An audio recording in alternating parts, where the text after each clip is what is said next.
mesa, tal como lo anunció Cristóbal Fernández hace minutos. Fue una decisión que se tomó por un conjunto de partidos que representaban la mayoría de votos y la mayoría de organizaciones políticas. Esa designación se debe producir, si es que la acepta, el miércoles o el jueves, porque se le va a hacer la propuesta. ¿Cuáles son las competencias que va a tener el secretario ejecutivo? ¿Son iguales a las que tenía Ramón Guillermo? No, porque en lo que se refiere a la vocería se va a ejercer de manera alternativa. El secretario va a tener más funciones administrativas que políticas, o mejor dicho, prácticamente no va a tener atribuciones políticas, que un poco era lo que tenía Ramón Guillermo en razón de, no solamente que sobre la marcha fue asumiendo por sus propias características, con la anuencia de todos nosotros, por ser un político de mucha experimentación y que nos dejó muy bien representados a todos, ejercía también al mismo tiempo la vocería política. Pues mira, hay otra cosa en ese tipo de organismos plurales, donde estén representados 15, 20, cualquier cantidad de partidos, que es que la inmediatez de las respuestas se exigen y contra eso se exigen o son necesarias, y contra eso conspira que tenga que reunirse un cuerpo durante mucho tiempo, se hace la convocatoria, fulano no puede ir, mengano sí puede ir. Bueno, así las cosas, por las dificultades operativas de la mesa misma, por su heterogeneidad y su diversidad, pues todo le entregamos a Ramón Guillermo, confiados en su tiro, en su buen criterio, esa facultad de ser el vocero, con consultas muy rápidas que se hacían a veces telefónicamente, etc. Bueno, pero un poco el cargo era la persona. Ahora, si ya no está la persona, el cargo se tiene que redimensionar a exigencias que hicieron, por cierto, muchos miembros de la mesa,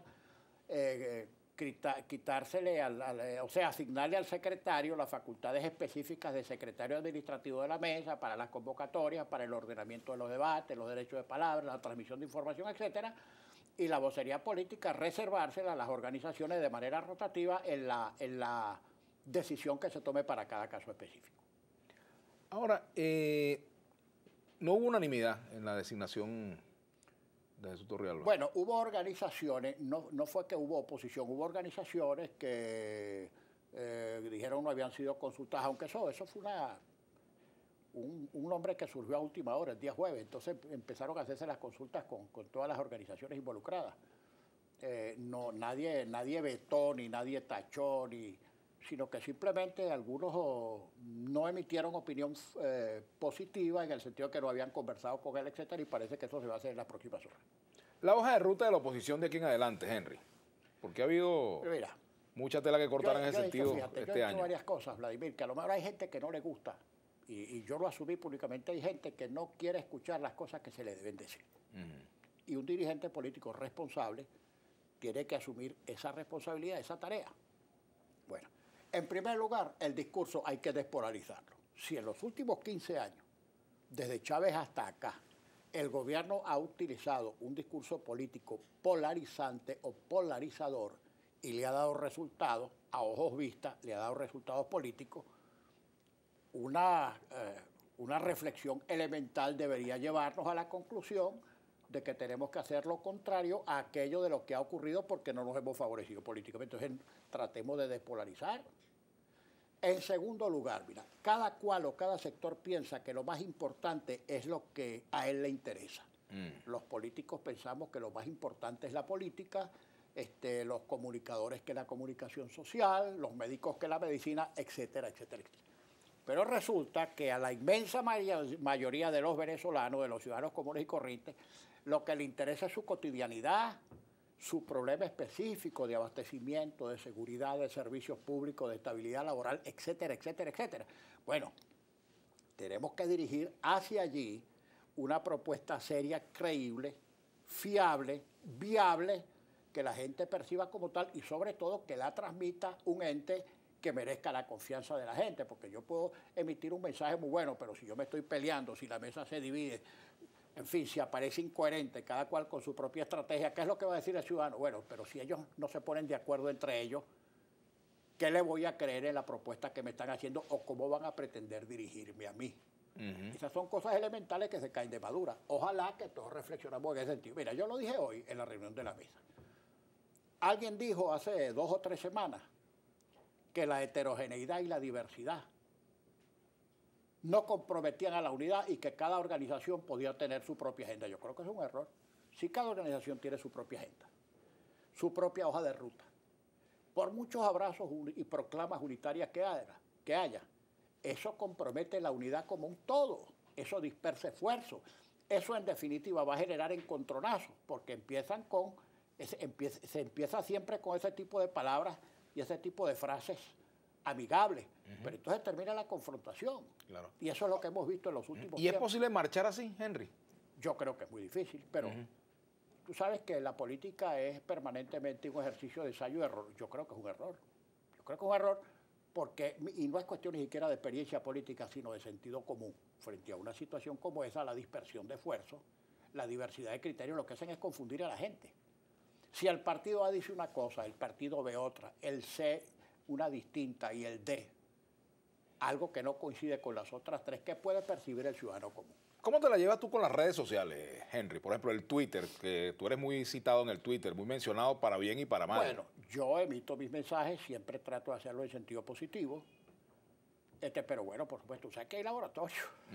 Hay laboratorio, bueno, mira, y tú lo ves porque de repente cuando tú ves encadenados 40, 50, 60, 100, 200 seguidores desde un mismo sitio, arrojando el mismo mensaje, y tú ves la cantidad de seguidores y seudónimos, porque siempre se trata de seudónimos, tú dices, bueno, esto es un laboratorio. Mira, laboratorios, que ya por supuesto están descubiertos, laboratorios que no funcionan gratuitamente, porque todo eso cuesta plata, todo eso cuesta mucho dinero. Y yo estoy convencido que esos laboratorios lo financian los que quieren que nos matemos. Porque cualquiera que desee la solución de los problemas de Venezuela, la paz, en fin, sin que nadie abjure o decline en su posición. Nosotros somos la oposición y pretendemos sustituir a este gobierno, y el gobierno, por supuesto, que quiere quedarse ahí hasta el final de los tiempos. Pero lo que nosotros no podemos aceptar es que los ultrosos, los radicales del gobierno y los de la oposición, cada uno por sus propios intereses y conveniencias, esté propendiendo o haciendo lo posible porque aquí se maten los venezolanos. Mientras, por cierto, los guerreristas, los que decretan guerra para que las peleen los hijos de los demás, siempre están a resguardo. Henry, volviendo al tema de las señales, ¿verdad? La oposición pedía señales, se dio la señal en el caso Simonovi. Esa es una de muchas señales, porque el gobierno no va a decir, bueno, aquí está la señal de las señales y se acabó. En las reuniones posteriores al diálogo del 10 de abril, que después devino en una congelación o en una suspensión un mes después, por falta de señales, se trataron varios temas que todavía están pendientes. Por ejemplo, ese forcejeo sobre el Consejo Nacional Electoral. Aquí hay un solo mensaje. El próximo Consejo Nacional Electoral tiene que designarse con gente imparcial y equilibrada conforme a los términos que señala la Constitución. Yo no puedo ejercer mayoría, si la tengo, para escoger mi Consejo Nacional Electoral, porque eso no le transmite confianza a la gente. Una buena señal es, si yo estoy seguro de que tengo mayoría, si yo estoy seguro de que voy a ganar, si yo creo que voy a tener el respaldo popular, ¿por qué razón yo voy a tratar de aventajarme o de asegurar con un consejo que me sea políticamente afecto? No, un Consejo Nacional Electoral neutral. Ahora, otra cosa de las que uno tiene que decir y que la gente a veces no quiere escuchar. Es posible que el Consejo Nacional Electoral sea igual o peor que este. ¿Quién sabe? Es una hipótesis que hay que examinarla. Y si el próximo Consejo Nacional Electoral no se designa conforme a la Constitución, sino que es desequilibrado, tanto o más que este, ¿qué va a hacer la oposición? ¿Va a las elecciones parlamentarias con ese Consejo Nacional Electoral o no va a esas elecciones?